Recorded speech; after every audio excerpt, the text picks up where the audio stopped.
Hello, my YouTube channel. How are you? How are you all doing today? This will be different from the usual content that I kind of put out. I love that I'm calling it content. I don't know why I'm calling it that. As you can see on the screen, I'm playing Stardew. This is going to be a little disjointed. Essentially what had happened is the original plan was I was going to do something very similar to how I do Minecraft, and I was going to play Stardew Valley, the new update, 1.6, while I was inebriated. However, sadly, in the production of the original one, I was too gone and I wasn't able to fully actually play the game, and I was struggling heavily, really bad. I ended up walking around in circles a lot. I was getting actually stuck on objects and not able to figure it out. I was just wandering around, and it made for really, really boring footage. For some parts of it, it was good. It was myself and my roommate Kian, and we were just kind of hanging out, just talking while I was playing the game, and then I was streaming it to him. But just for actual footage, when I was going over it, listening to it, it just was not good footage. And I was personally unhappy with the gameplay mechanic of it, because I'm not really doing this for any sort of actual content reasons. It's more just a creative outlet for me. And I do just play Stardew because I like Stardew. So with the file not being up to snub, I guess, a little pretentious, I guess, I decided to redo the file. So what you're viewing now is footage from where I played it last night. I was inebriated when I was playing this file, but not nearly to a degree that I was the previous night. I'm recording this audio the next day, so it's not too far apart. I knew what I was doing. But yeah, so this is just me playing Stardew. I wanted to try a different type of format for videos. This one will be more, the vibe I'm kind of going for is more just podcast with some background essence stuff going on. I'm still trying to figure out what I like, what I don't like about these videos. But for this one, I wanted to try a longer format. So expect probably 45 minutes to an hour and a half kind of type of video, where it's more just me talking, just me yapping, honestly. Sadly, I am completely sober right now. Very unfortunate. But it is the middle of the day, so that is to be expected. Anyway, so this is just me playing Stardew. Here's the actual intro. I'll have a timestamp in the description, so you all can just skip the actual gameplay. This is me playing Stardew 1.6. I will be playing on the new map, the new farm layout, which is the Meadows map, which comes with 2 chickens automatically on the farm. I have remixed community bundles, and I also have remixed mine rewards as well. I did select the option for guarantee first year completion, but there's no guarantee I will complete it in the first year. I'm trying to be more relaxed when I'm playing games, so I'm going to see if I just kind of play it, don't plan anything, just kind of casually play through the game. And I will show you all a brief little screenshot of the character overview. Oh yeah, we have a white cat that comes up later in the game, later in this file.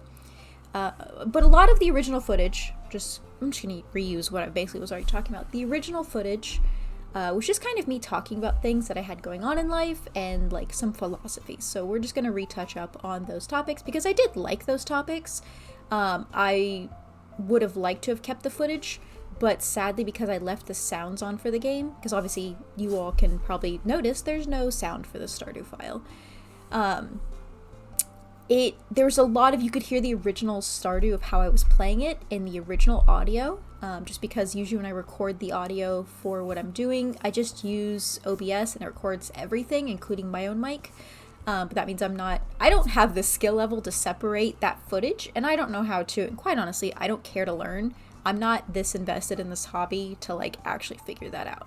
So, anyway, I'm just using Audacity to do a voiceover. One of the topics that I was speaking about was that this summer, one of the hobbies that I've kind of gotten into is burning CDs, which, hole mole, that was such a huge part of growing up. I guess like coming to age. That was a large part of me, was discovering music, because let's be honest, we all hit a point in like elementary or middle school where like, oh, music? Fuck yeah, dude, that's great. But I had been seeing, and I still am seeing, a lot of TikToks, a lot of videos, a lot of people, just a lot of discussions about how digital media has really taken over a lot of things. Subscriptions have taken over a lot of things. You don't buy things to own them, really. Like you don't own these things. You are renting it from a company. As soon as that company decides to rip it, or as soon as the company goes under, you've lost that product. You can no longer use it. So I have gone on a little bit of a bender, not really,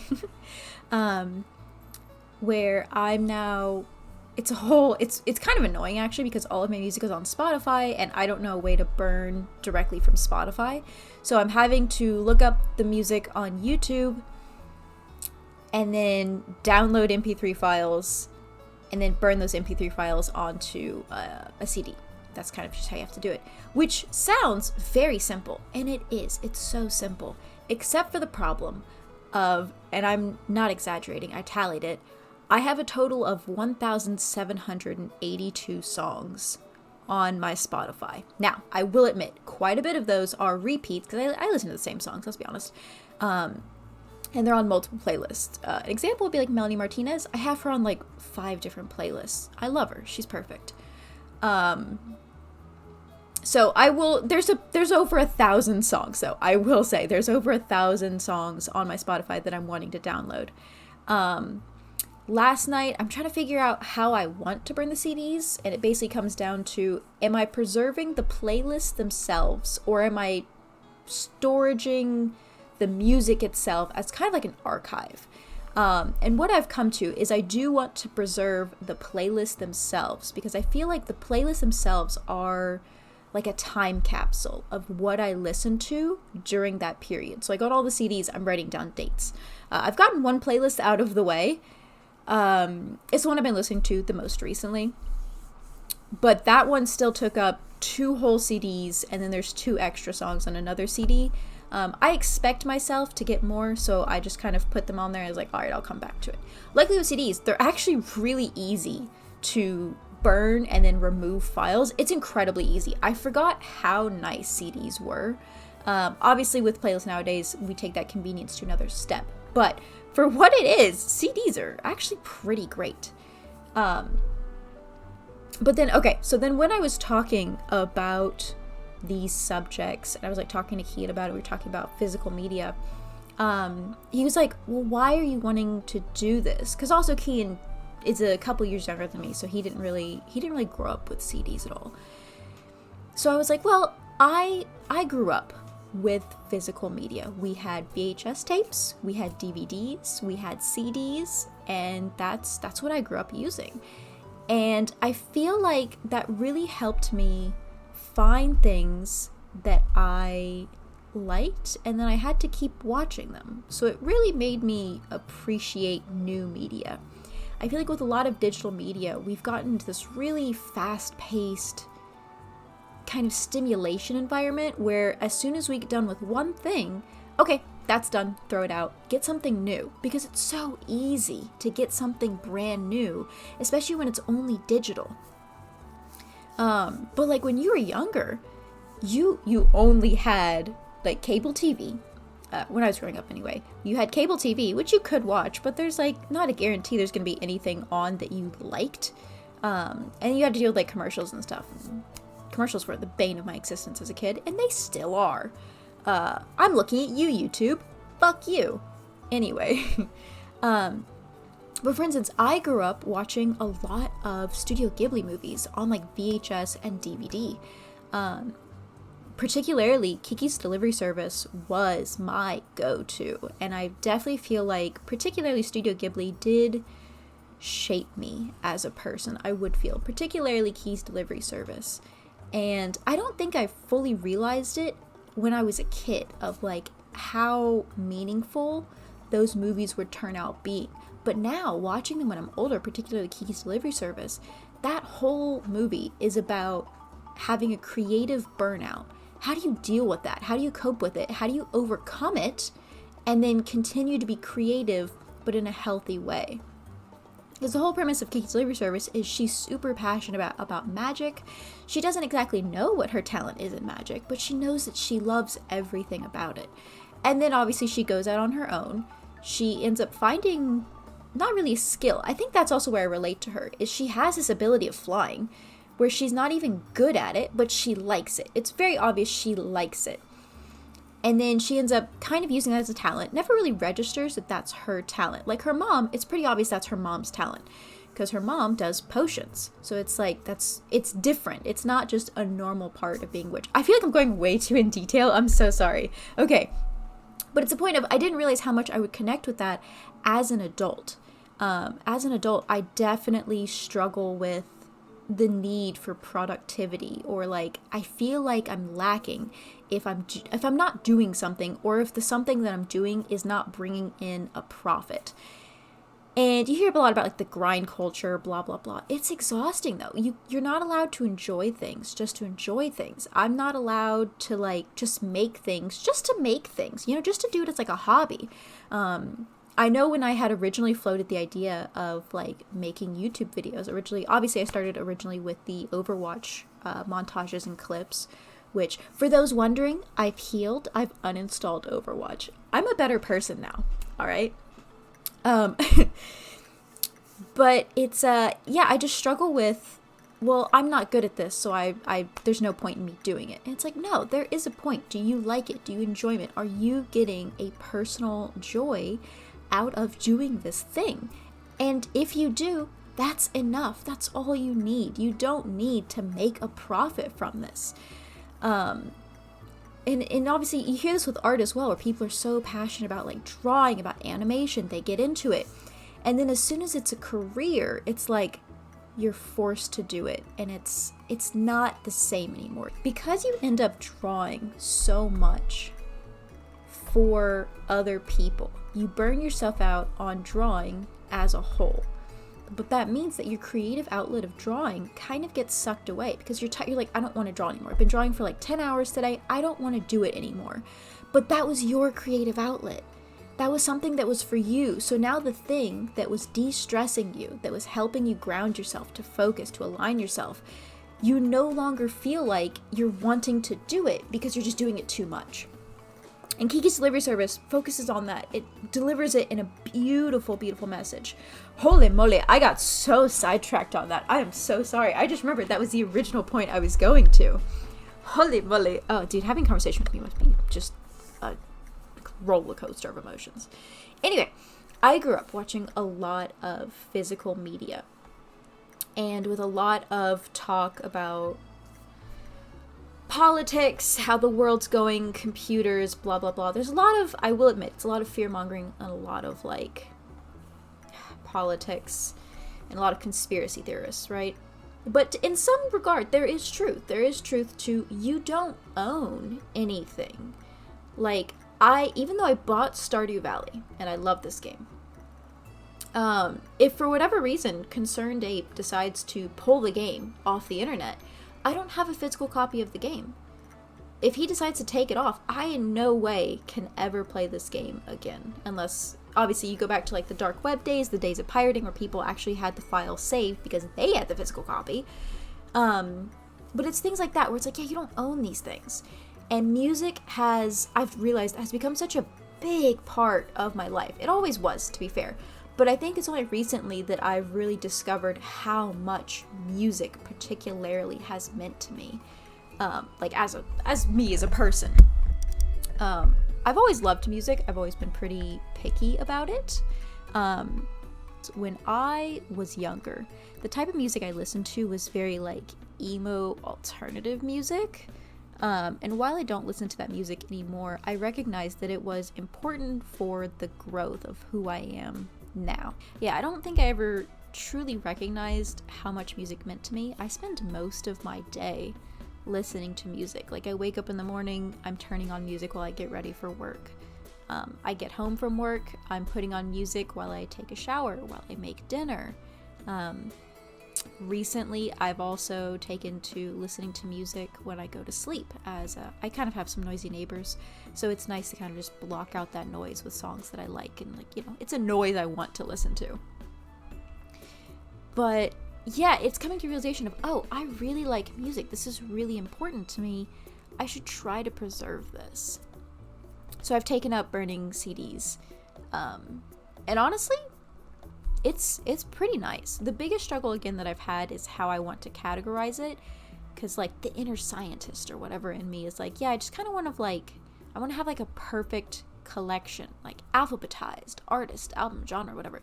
But then realistically, I won't listen to it like that, because there's a reason I put it on my playlist the way it is because, yeah, that's how I like it. So I'm just going to do it by playlist. Going back to physical media, as if I've left the topic of physical media.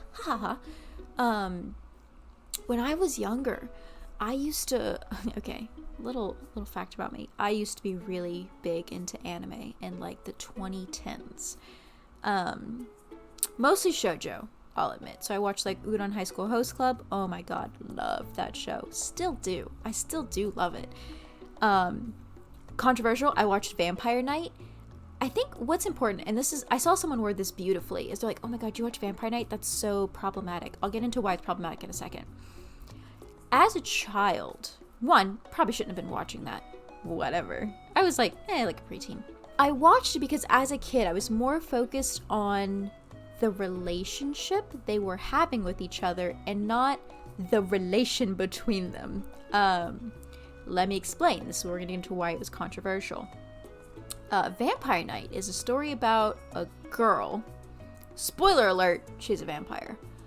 And she has this love triangle between her, okay, it's not a triangle, it's two guys going after her. I always hated the term triangle. It's not an actual triangle. Anyway,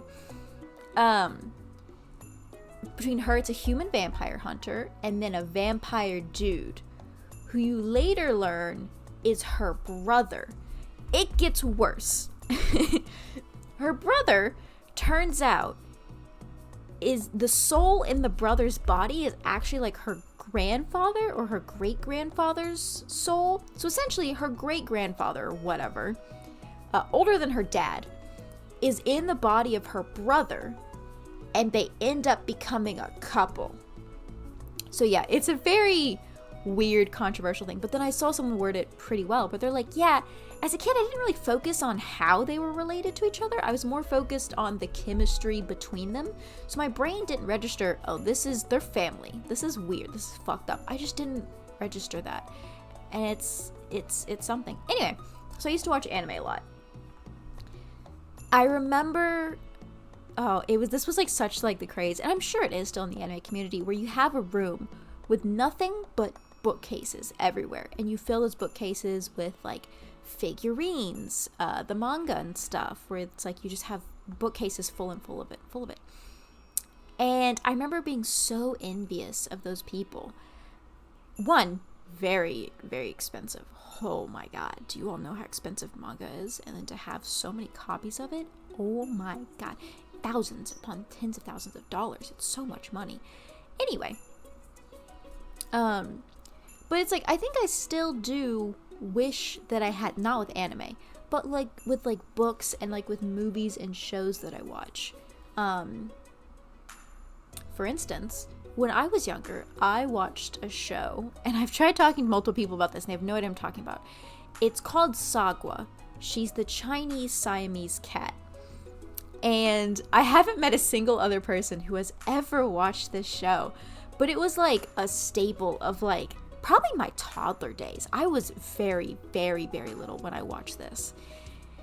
And like, that's almost like, I'm sure I could still find it, but it's almost lost media at this point. This is some obscure show, probably on the free cable, that just, you can't find that in a store. I'm gonna have to find like a collector if I want to buy that. And it's just stuff like that where it's like, yeah, as soon as it's like outdated, you lose it forever. And I think that's such a terrifying thing. It's difficult because I see both sides. Because on one point, from like a very disconnected way. It's like, yeah, all things come to an end at some point. All things have to end at some point, and that includes literature and media that we consume. I mean, Lord knows, we don't know every play that was written in Greece. We don't know all the screenwrites that were made. We don't know every book that was written. Fuck you, whoever burned down the fucking Library of Alexandria. But it's like stuff like that. It's like, yeah, these things end. The whole point of these things, we try to make archives, but just through natural human history, we end up deleting our own past. We end up destroying, like, evidence of our own past.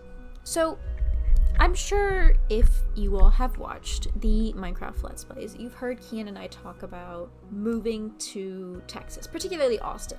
We ended up talking, and we got into the topic of, do I like living in Austin? And the answer is, it's fine. I didn't realize how much things, like the nature around me, would affect me. And by that I mean like the weather and trees and mountains. And Austin it's a desert. Texas is a desert. There's nothing here. There's just rocks and sand. And sometimes if you're lucky, you'll see a cactus. There's nothing here. But I didn't understand how much that would affect me. So like being here, everything seems so barren and so empty. And it's just because, like, yeah, I grew up in Kentucky, and there's a lot of mountains, there's a lot of trees, there's a lot of rivers and creeks, different types of like fauna as well, like ferns and different bushes and like different flowers and stuff. And I didn't realize how much that would mean to me. So it's like being here, it's like I've come to this realization that, yeah, the weather means more to me than just really good job opportunities. So as, like, I guess to put it into a short phrase, I would rather make less money in an environment that I really like or love than I would be to make more money in an environment where I'm just kind of blech to all of it. This video will just be more scuffed than other videos, hopefully after this. I'll be adding music in editing, like post-production, I guess. I don't fucking know what the word is. But yeah, for right now it's very disjointed. Hopefully next time I make a video of me playing Stardew, I'll have the energy to actually talk while I'm doing the Let's Play. Yeah, part of the reason that there was no talking for this is because my allergy been kicking my ass, and I have not felt well at all. I feel better today than I did yesterday, boy howdy. But I filmed this yesterday when I just was not feeling well.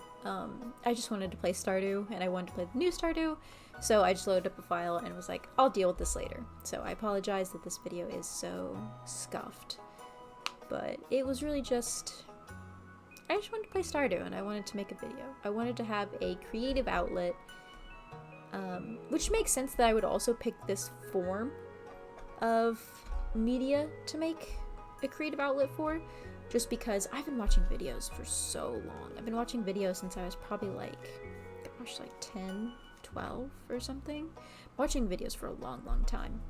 So it makes sense that I would pick a form of media that I'm so familiar with, I suppose. I really didn't start editing until a little bit before I made the Overwatch videos. I had made some videos as kind of like a tribute thank you thing. And I actually really enjoyed that.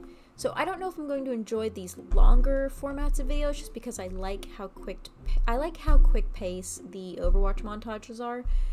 I'm not playing Overwatch anymore though, so that does make that a little bit more tricky. Obviously, I don't know. One of the things I do want to do is I want to get a bass guitar, just because I've already played guitar before. I had a half guitar. That was frustrating because I went in to buy a ukulele because I wanted to start with something very easy. I know, cringe, I wanted to get a ukulele. Shut up. I don't need your opinion on this. Anyway, ended up being pressured into getting a half guitar, which was nice, but again, it was hard because I don't know music notes. I have to teach myself from the very beginning. Whatever. Anyway, I do miss playing the guitar. And one of the things I really like about music is I like a heavy bass. I'm a bass kind of girl. I really am. So I was like, whoa, I should just get a bass guitar. Stupid, forehead.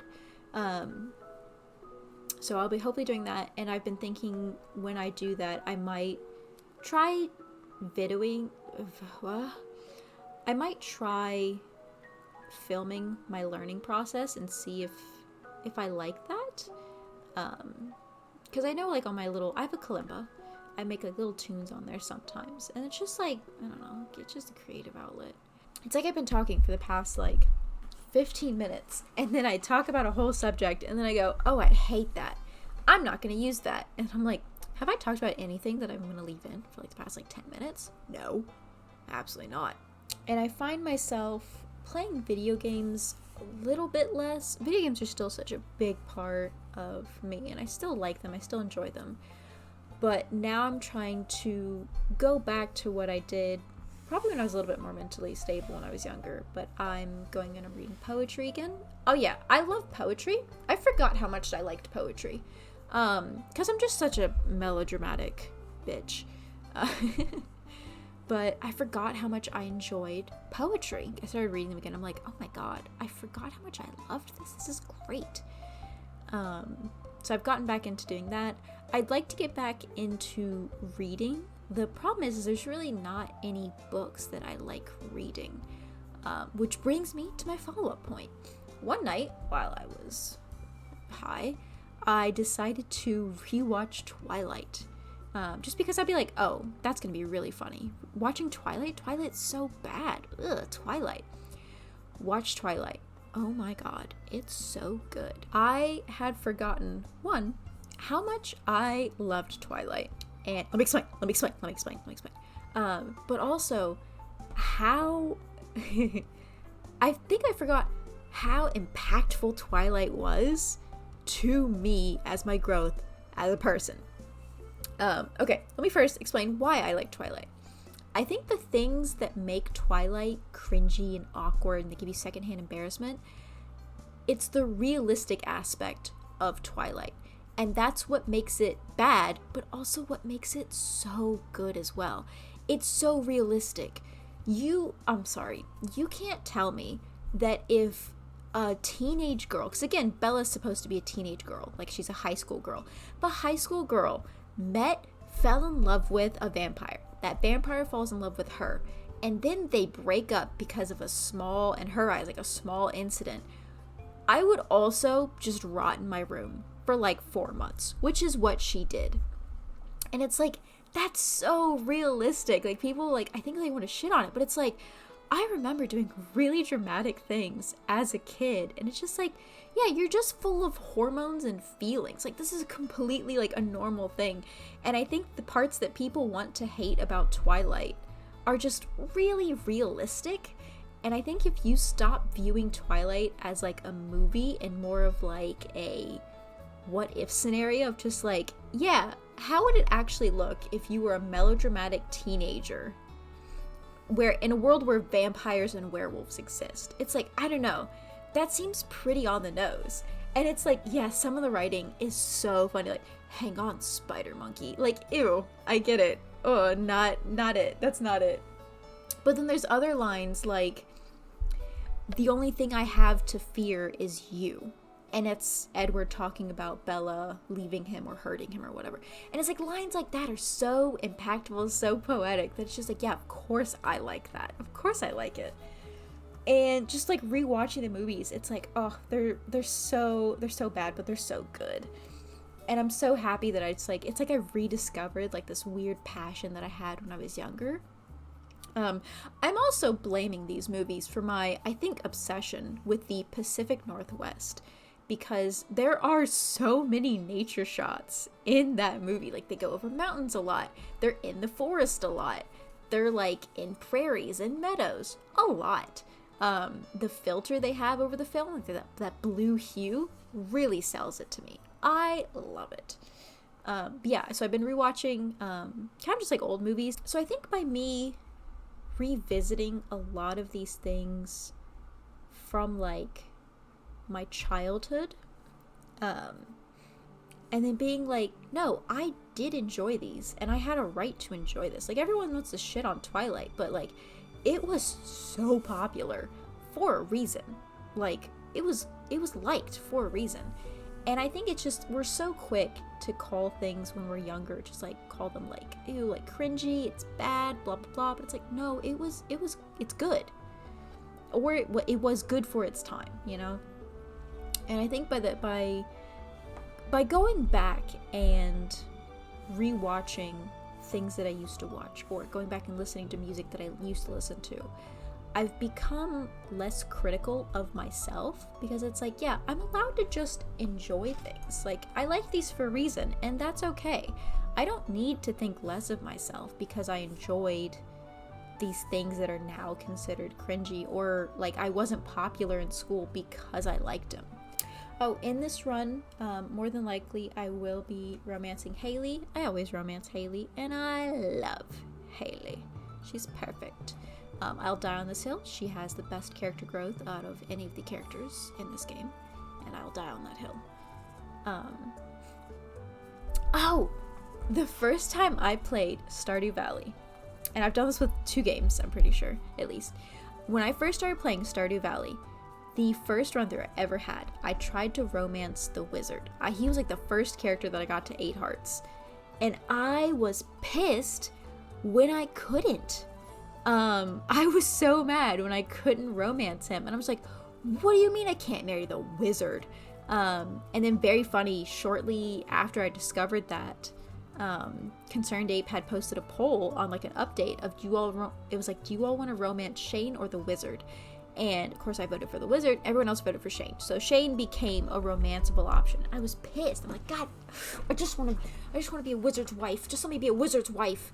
And I ended up not playing the game anymore after that for like a while. Not that long, but it was a while.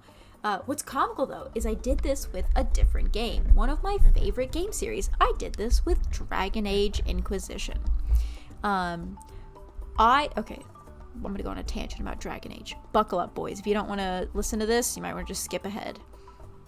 So the first ever Dragon Age game I played was Dragon Age Origins. However, I did not play a lot of it. I think I got past the prologue, which is essentially the setting up your character's backstory and motives for why your character joins the Grey Wardens, right? Like, that's where I stopped.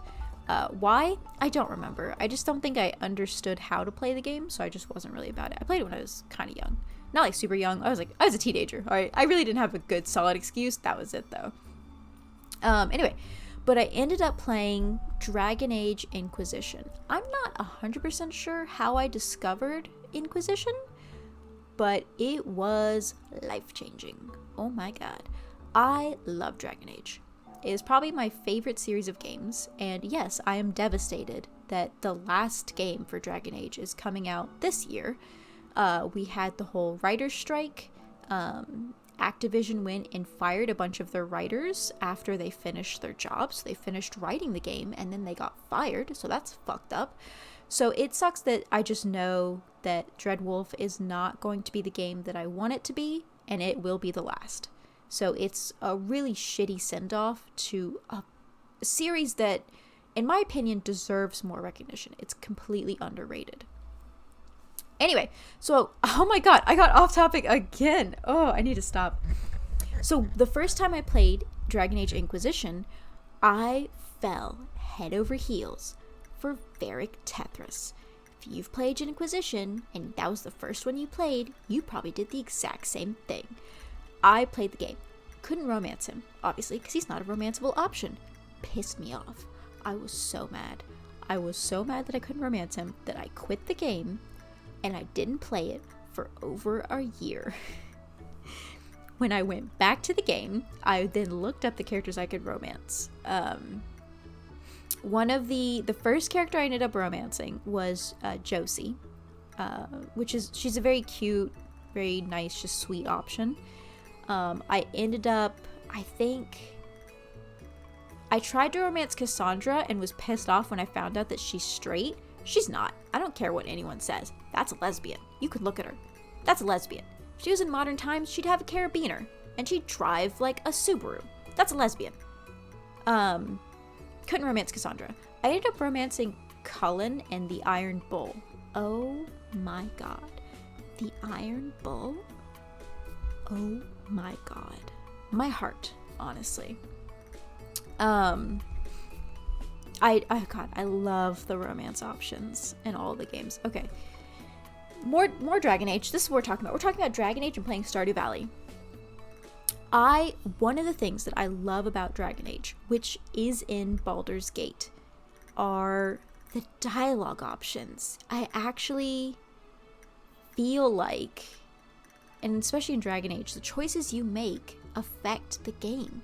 Like the choices you make and it goes beyond just one game, because a lot of games you'll have it like, okay, is this one game your options matter, but then for like the next game they didn't really matter.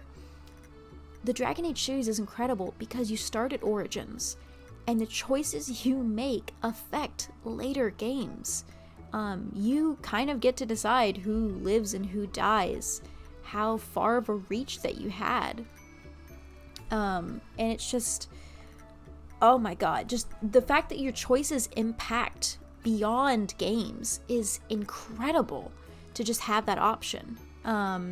I'm definitely still hoping that they keep that for Dreadwolf. Like, at least let us have that. Like, I've worked so hard on my 3 saves for each of the games, because there's 3 Dragon Age games so far. I've worked so hard, and I want to see, like, the choices that I've made. I want to see them through. I want to see it completed. I love Dragon Age for that. Also the characters. I love the witty banter. I love the back and forth conversations. Just, it's something that I don't get to see a lot in games. Just because it is a problem with, especially like a lot of video games.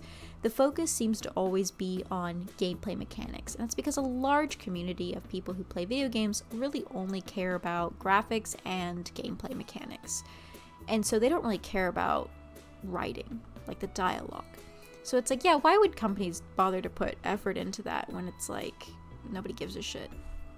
But that's one thing I really liked about Baldur's Gate as well, is you had amazing dialogue options. The characters are so well written, and it does suck that it feels like we're losing media like literacy. So a lot of characters that have really traumatic pasts end up getting boiled down to a stereotype, and I think that's upsetting to me. Just be like, really? That's your take on that character? That's kind of the opposite of his whole character.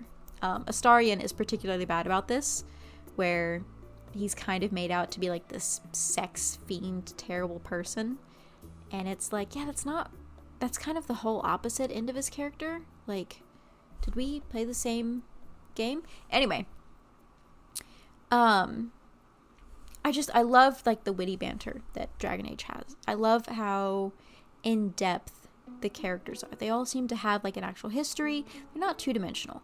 None of them are just inherently like 100% good people. They have flaws. All of them do.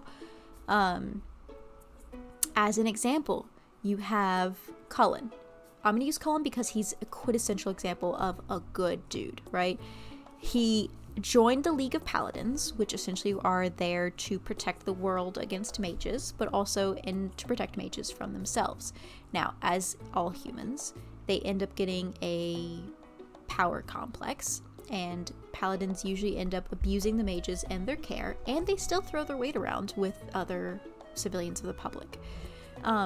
Cullen joined as wanting to protect people, right? Not only is he wanting to protect people from magic, but he's wanting to protect mages from being possessed. And it's like, that's such a noble cause.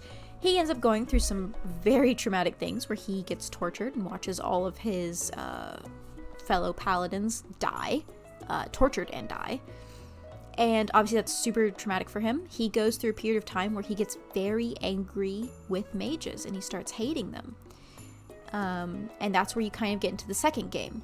Because you see him a little bit in the first game, and you see him more in the second game. In the second game, he's joined a different Templar order for a different city. And through some awful choices that are made by his superior officer, and he goes along with it willingly, a lot of people die. and those choices haunt him. And then in the third game, finally, he becomes a romanceable character. Again, he was in all 3 games, and you see him in all 3 games, and you see his character growth in all 3 games. But by the third game, you realize that this is a broken man, because all of the guilt from the actions in the second game of just letting all those people die, of actively killing people as well, like he took part in it as well, has really caught up to him. He feels awful, he feels guilty. One important thing to note about paladins is that they are, by canon, drug users. They use a drug called lyrium, which is essentially a crystallized magic, is the simplest way that I can put that. It's as if you could make magic into a physical thing and then you crystallized it, essentially. And that's how paladins get their powers from that. But you become severely addicted to it when you use it. So he's a drug addict as well. And so in the third game, when you romance him, and even if you don't, but him in the game, you end up going on this journey of him deciding whether or not he wants to continue using lyrium, face dying by lyrium overdose, or if he wants to try to get off of lyrium. With that, if you say, yeah, you should probably stop taking lyrium, he ends up going to withdrawals, he gets a little snappy, he has some, he bites back, right? My point is, though, is that he's not a perfect character. Like, this good boy, he had very noble intentions. He got corrupted. He did some horrible things, and he's also technically a drug addict. Like, there's not a perfect side to any of these characters, and I love that about them. Cassandra, she's part of the, oh shoot, I can't believe I'm forgetting this, but she's basically part of, the church, and she's an enforcer of that church. Again, she thinks she's doing what's right. She always thinks she's doing what's right, but then the way that she does it, she tends to act a little bit too brash, a little bit too quickly. She makes decisions too quick. She makes snap judgments. And that leads to her making the incorrect judgments a lot. And she hates herself for it. She knows she does it, and yet she keeps doing it. And it's I could keep talking about all of the characters and their flaws and whatever for a while. But my point is that all of the characters have flaws. Alright, sorry for the very long tangents that I kind of went on. Hopefully next time the video is a bit more constructive, more concise. But thank you all so much for watching. I will probably end up doing more of this. I'm not sure when. Don't expect a schedule. But thank you all so much for watching, and I hope you all have a lovely day.